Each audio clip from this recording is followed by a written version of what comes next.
Bongaon গান্ধীপল্লী Vivekananda sporting club 2025-এর এই বছর পুজোর থিম হলো অমরনাথ।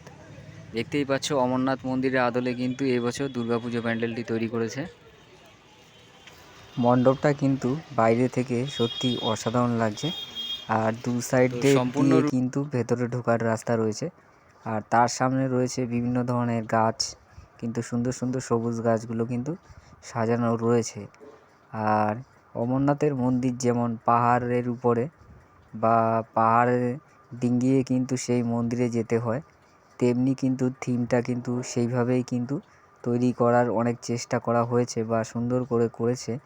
আর এখানে যে সমস্ত পাহাড়গুলো ওরা বানিয়েছে সেগুলো কিন্তু কালো চটের উপরে ডিজাইন করে, আর সেগুলোর কিন্তু একটি পাহাড়ের রূপ দেয়া হয়েছে।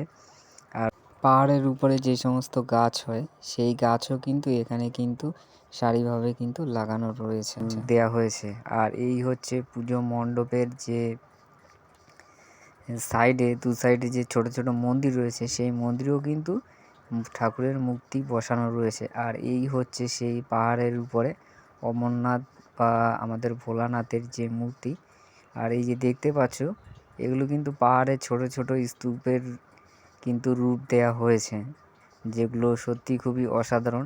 আর এই এক সাইডে যে মন্দির আছে সেখানে কিন্তু শিবের একটি লিঙ্গ এখানে বসানো রয়েছে।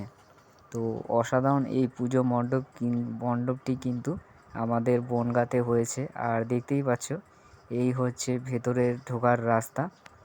আর ভেতরে ঢুকে কিন্তু আমাদের দুর্গা মাকে দেখতে হবে। আর বিশেষ করে যে এরা যে থিমটা তৈরি করেছে, থিমটা সত্যিই খুব আলাদা একটি থিম।